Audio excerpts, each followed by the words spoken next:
It's Jeremy from OpticHouse.com. So, this is a page that I'm inking from Morningstar issue 5. And what's interesting here is that in this issue, I've been paying a lot more attention to lighting. And I'm paying even more attention now as I go through and I'm working on my thumbnails for issue 6. And there's an interesting thing that I'm trying to balance here because there's lighting for the actual volume, the structure of what you're lighting for. There's lighting for composition and design. And then there's the lighting in terms of actually tonally rendering the light and the dark of different things in the page. See, in this page, there's a whole handful of demons literally being held in the hand of their creator. And the demons have completely black skin. Not dark skin, not African skin. They're just black. They're dark as midnight. They still have little highlights to show off their musculature and their muscular details. But within the darkness of these creatures' skin, I also have to work out the balance of, well, how much am I just putting in dark silhouettes? How much light am I leaving so that you can tell what's going on in their anatomy? But then at the same time, I'm also lighting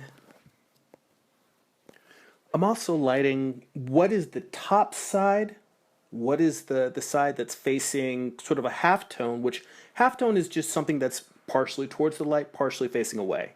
It's the side view of the light, and then what is in full darkness, what's facing away from the light. So I'm also lighting to define these planes and using them to describe the actual structure of the objects in the panel, the creatures, the hands, their different parts of their anatomy.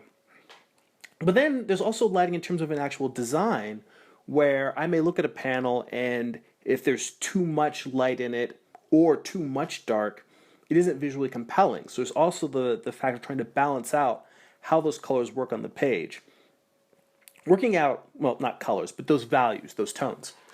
Now, working out those tones on the page is traditionally what people think of when they talk about spotting blacks. It's just your balance of lights and darks on the page, and you don't want them to be 50-50. You want to have, either it's more light or more dark, but even within any particular panel, you don't want it to be half of it is in darkness, half of it's in light. You want to make a decision in terms of which way you're going to go, whether it's going to be a dark panel or a light panel.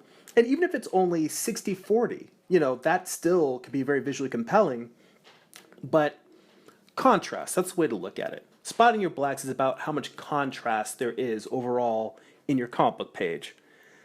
But thinking purely about that, often you end up putting in shadows where they don't belong, or shadows that don't actually describe anything.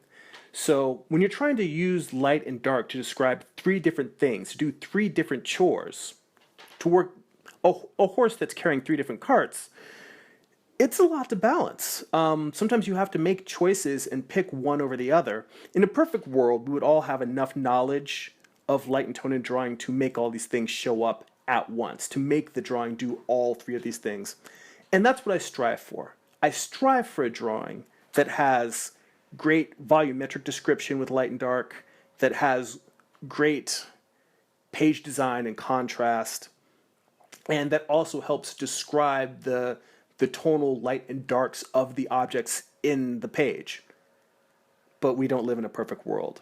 So, I struggle with those things, and sometimes I make choices where I'm going for whichever one I think is the most important, or which one will help really define and clarify the storytelling the most.